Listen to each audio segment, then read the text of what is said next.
front, bro. I don't really got nothing to react to, bro. But we need some X on our channel, bro. Something X related, bro. We need on the channel, bro. So we just gonna watch the documentary they just dropped of X like last month, bro. Now, this not the real documentary that's supposed to be coming out this year, bro. We need that documentary, but...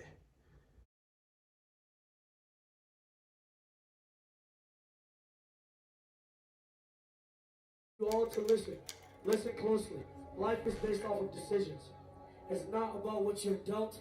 It's about how you deal with it. In every situation... Y'all like the bid, bro? Your eyes and your mind open at all Drop a like, man. Your decisions are what pave your destiny. Fuck what anybody says about you. Fuck what anybody does to you. It's how you deal with it that matters. Facts. You are all gods of your own. You are all gods. You are all geniuses. You are all stars. You are all super fucking stars. You are all the greatest. See, this is why I fuck with X, bro. You just have to. A lot of artists was not doing this, bro, on stage, bro.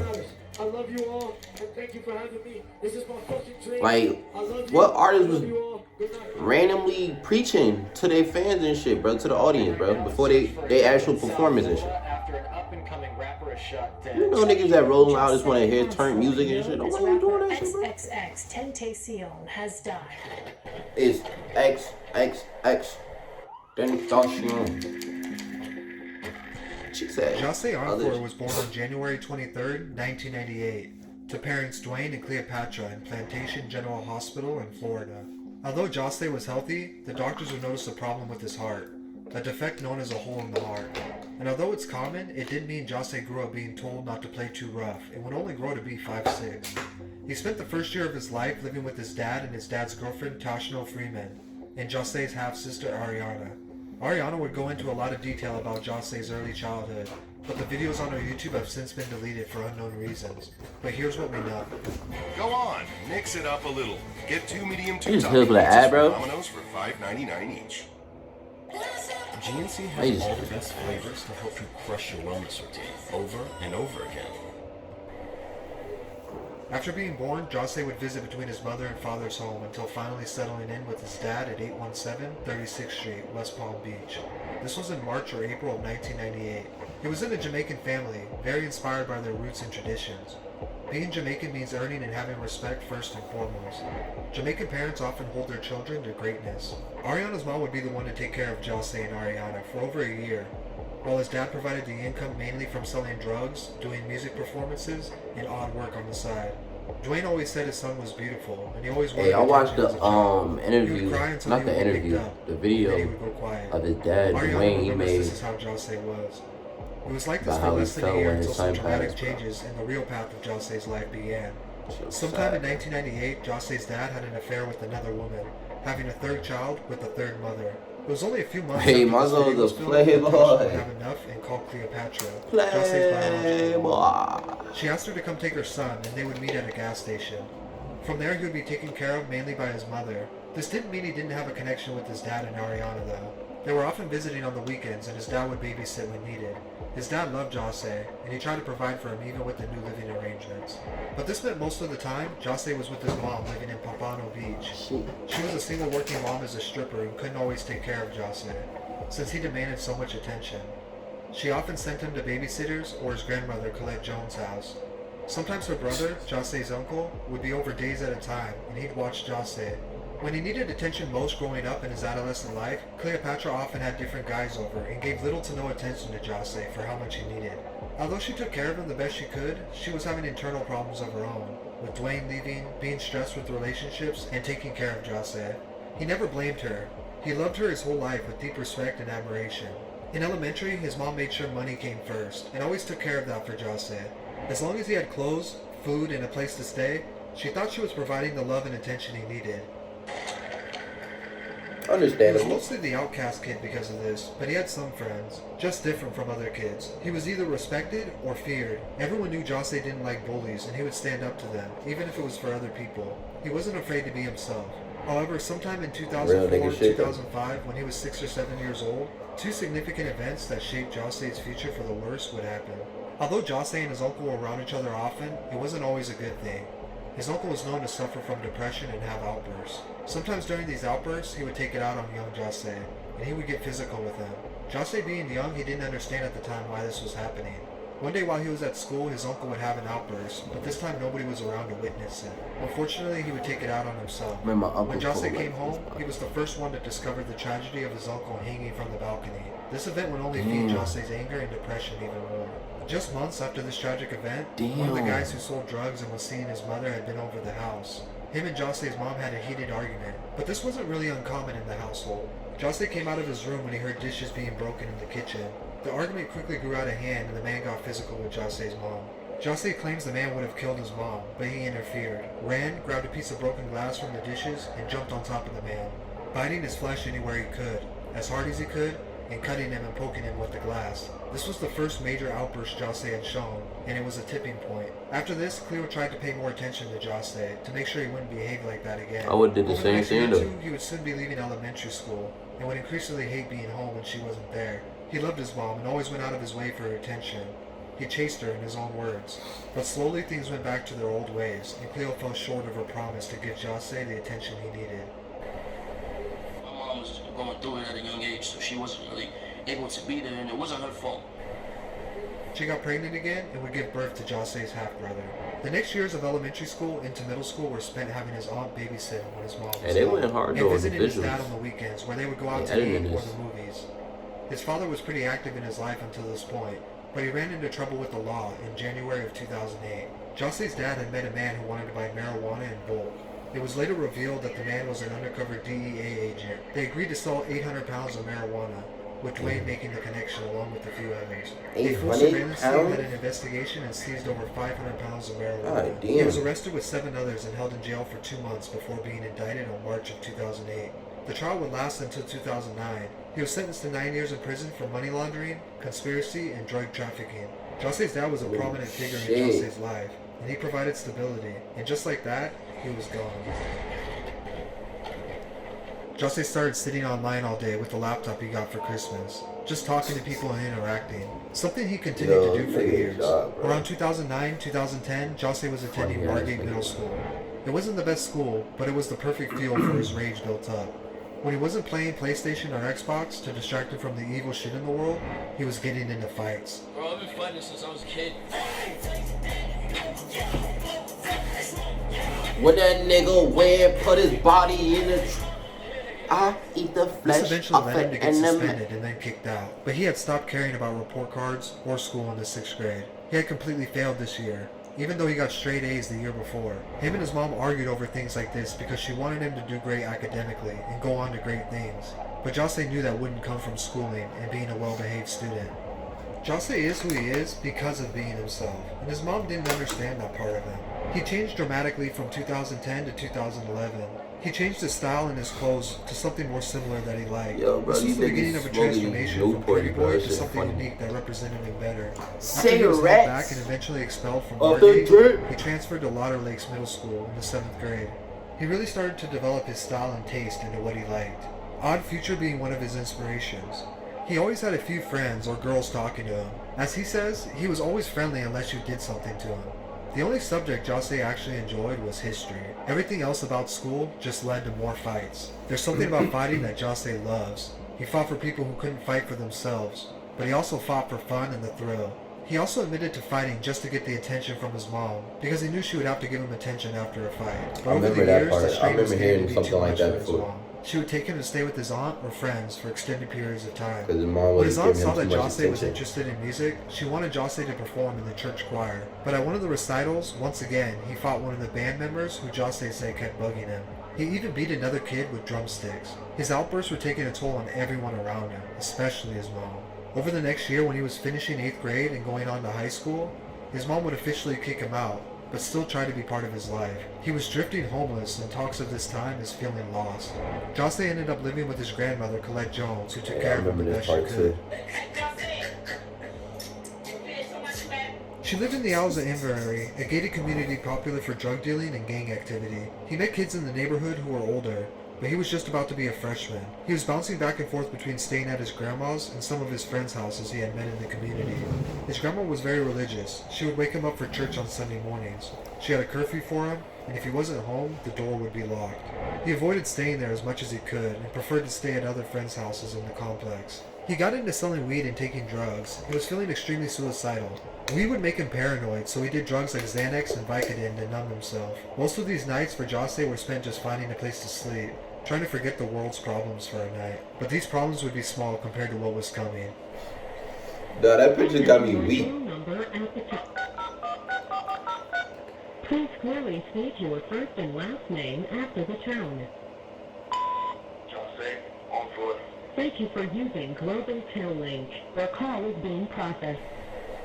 In late 2012, when Jose was 14, he was stopped by officers one night who had That found nigga 21 look grams mad of different weed. right here. He was indicted and shortly after charged with a felony.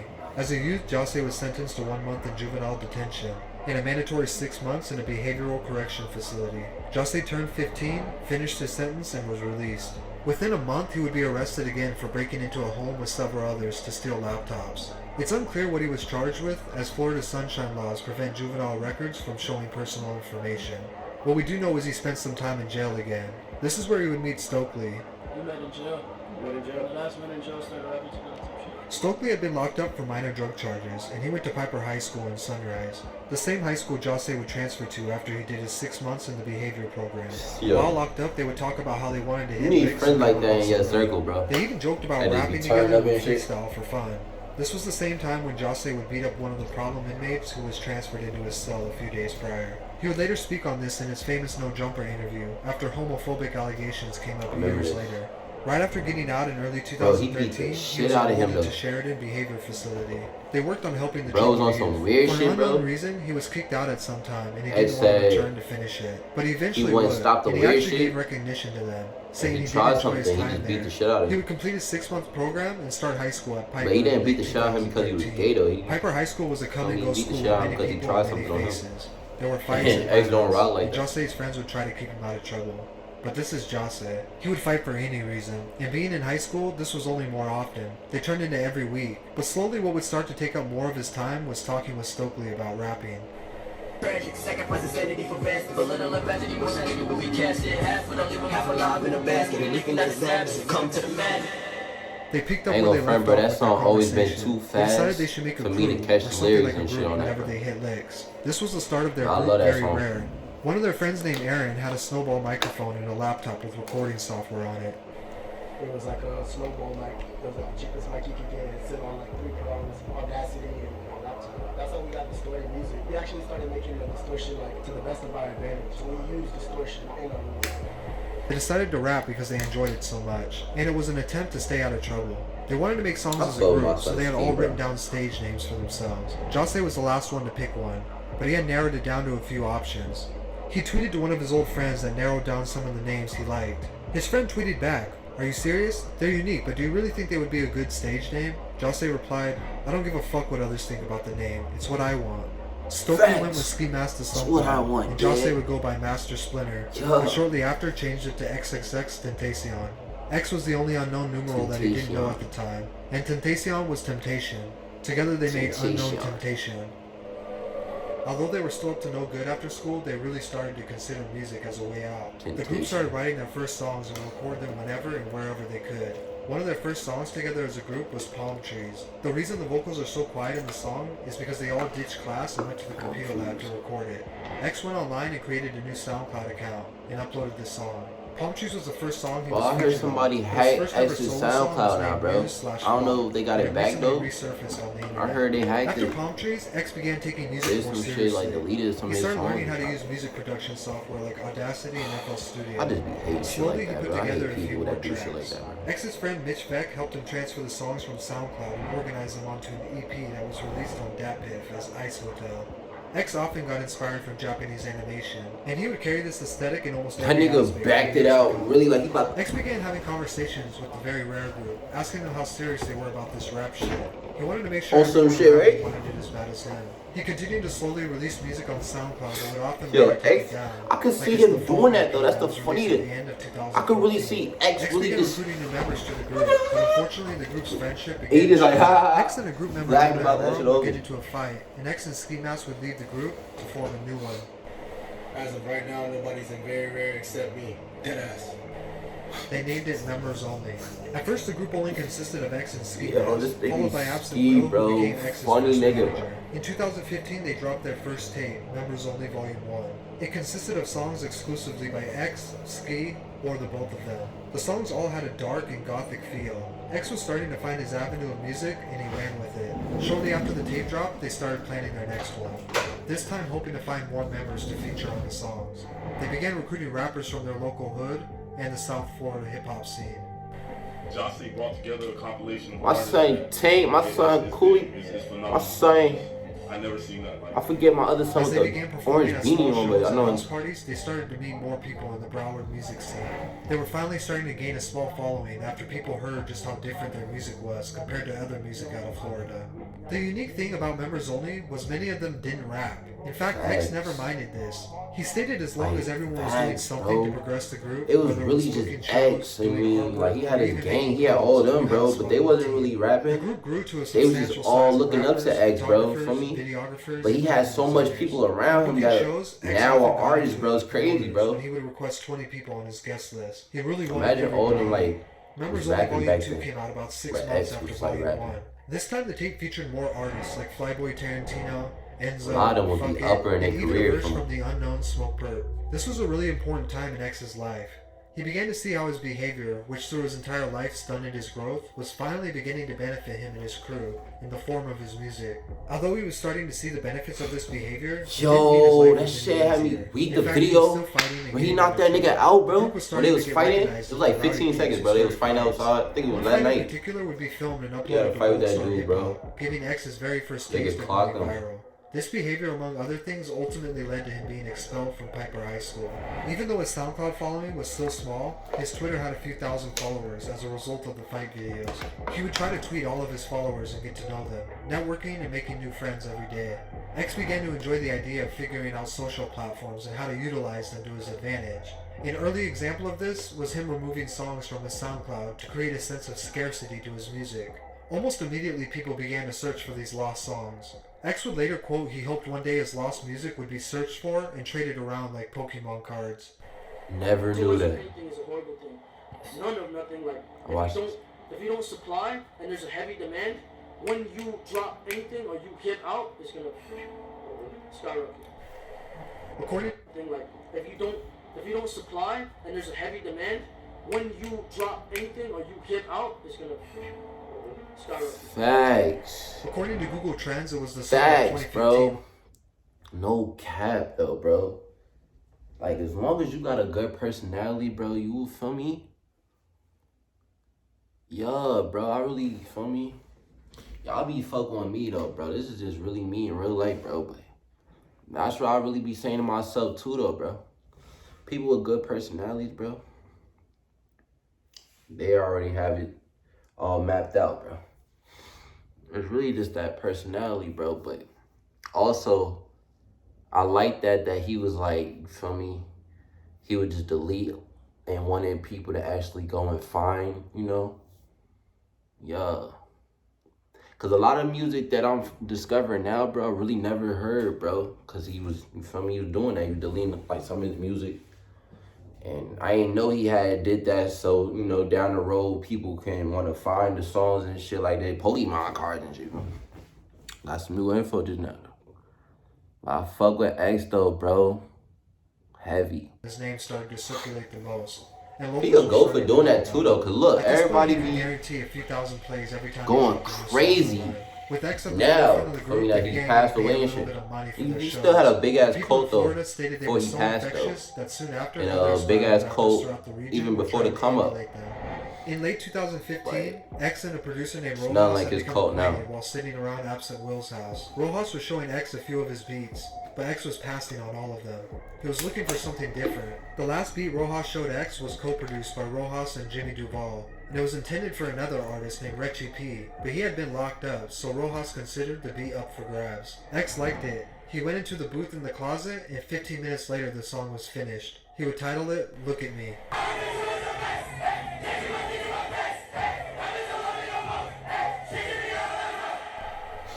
For a generation of kids on the brink of the worst mental health crisis in decades, X's music spoke to them, much like how he stood up for the kids at school who couldn't help themselves.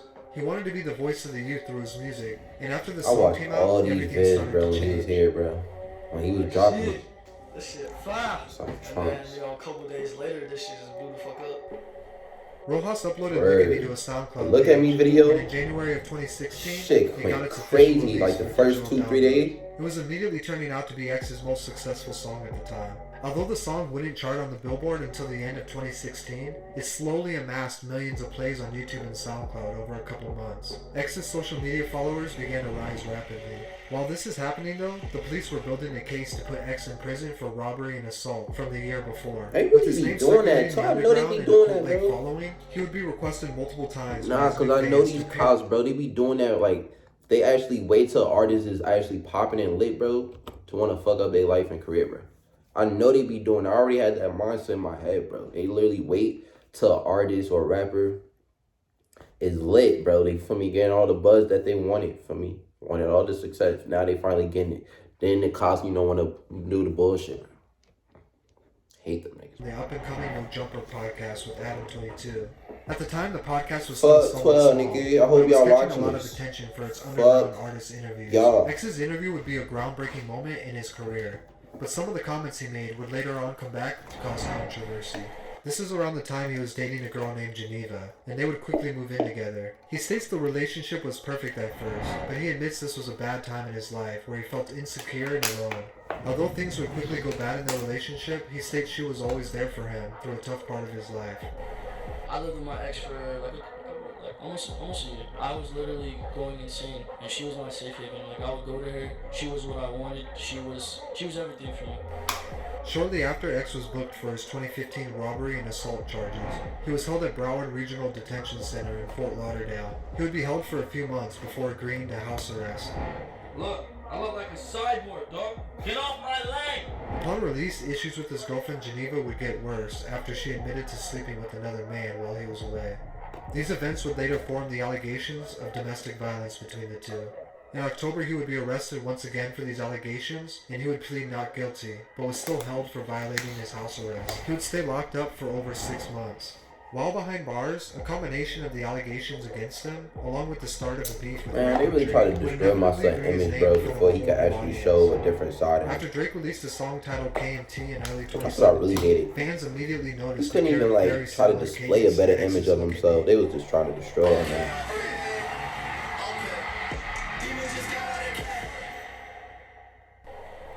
After word spread online of the similarities, people began to check out X's music, and Look at Me began to chart on the billboards. Unfortunately, he would have to hear about this from behind bars. He later pleaded no contest and was released. Wasting no time, he began doing interviews and capitalizing off of his beef with Drake. With all eyes on him, he started to work on his debut mixtape, Revenge, which would mostly just be a collection of re-released songs. The tape would peak at number 44, and in June, Members Only Volume 3 dropped. He spent most of 2017 releasing music and capitalizing off of the attention he was getting. His charges were still pending from his ex-girlfriend, but the trial kept getting pushed back. After dropping his debut album 17, he had gained a mass following and was breaking out of Fucking being love that considered album. underground. The album gave fans a real insight to his mind and his struggles. His message was received by fans that they were not alone in this battle. The album shut down all talks of X being a one-hit wonder, and other major artists began to co-sign X and recognize his Damn, wide they were range trying to of say he was a talent. one-hit He wonder. was being considered the voice of the new generation of kids, and he began to make efforts at what looked like change for the better. Cause he dropped Look at Me, I thought he I'm was... trying my best to escape that realm of mind and that realm of thought in order to evolve into not only a teacher, but just someone to motivate the youth and to push the youth in a positive direction. I know how it feels to be around people and feel them. Like, I'll be around a million people and I'll like still feel alone. He would take the 10th and final spot of the 2017 XXL Freshman, which was a fan-voted spot where he would win by a long shot. In October, he would ink a record deal worth well over $6 million with Capitol Records. But shortly after, he would go online to tell people he wasn't releasing any more music. He said, "I'm tired of being mentally abused for trying to help people. I'm tired of the hate. I'm done." While this was going on, he would donate $100,000 to domestic violence prevention programs, as well as plan to host an anti-rape event in Miami. In December, a Christmas Carol EP dropped, and his team would also submit documents signed by his ex-girlfriend that stated she wanted to drop all charges against X. But this request was denied, and he was booked for 7 new charges, including witness tampering, stating they believed he coerced her into signing the papers. He was released 5 days later and put on house arrest until his trial. He was allowed to go to the local studio during this time because of his obligations to his record label. He continued to strive for a more positive life. He would often go live to speak to his fans and try to leave them with positive messages. I'm just waiting for them to take the ankle monitor off. They said they were only going to keep me on the ankle monitor for like 2 months. But I'm not supposed to be on the ankle monitor much longer. Like I said, if you guys ever want to speak, or if there's ever anything that you want to say to me, or even just to vent, my Instagram DMs or my Twitter DMs. He launched his YouTube channel and began vlogging and connecting with fans through it. He also started his Helping Hands Challenge, where he would go to different schools and donate items, speaking to the kids about their future. He released his song Hope, which was dedicated to the school shooting survivors, and sent his condolences. He began recording music for his second album. The album was released on March 25th, 2018, and it was titled ? XXXTentacion would make SoundCloud rap history, as his album debuted at #1 on the charts. His single Sad reached #7, giving him his first ever top 10 song.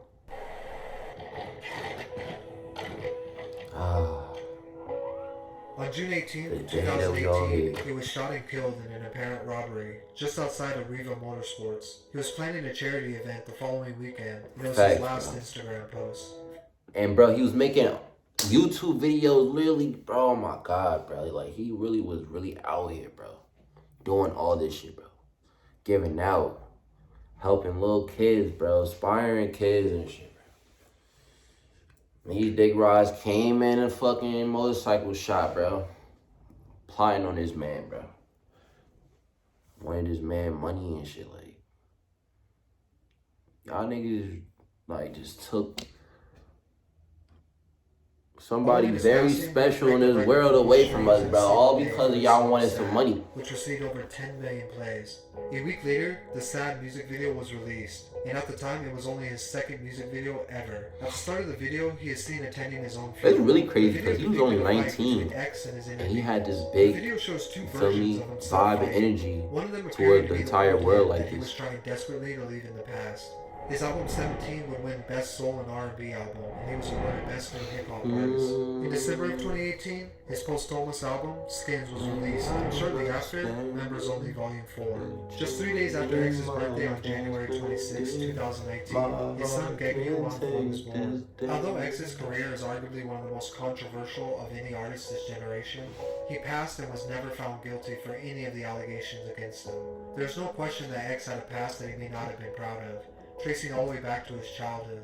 But one thing is for certain, and that is he was making efforts to change from the person he was to the person he wanted to be remembered by. He never tried to hide the I remember the X that he was becoming, bro. In hopes that anyone who everybody has their bad times, my nigga. It doesn't mean that they're like that, bro.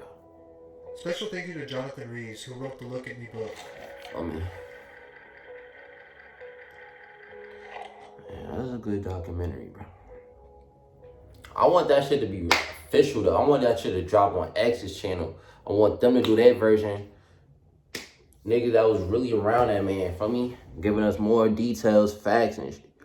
I fuck with his documentary, though. Hey, man. I'ma always keep my son X's name alive on the channel, bro. For me, X was a big inspiration to me, bro, so. I look up to that man, bro. Good dude, bro. Everybody has their bad times, bad sides and shit.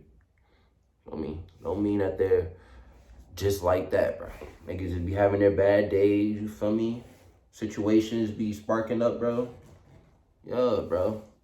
Everybody's not perfect, my nigga. Y'all done heard that shit several times, bro. But that shit really true though, bro. Everybody not perfect. But yeah, man. Hey, man. RP my nigga X, bro. From and I know these niggas mad as fuck. Bitch, I'm in a trap with T and we throw it up. 4-4 while my nigga throw it up. And be on the good sense, I might just throw it up. These niggas ain't got no swag for real. And I ain't no little baby, but bitch, I'm in my bag for real.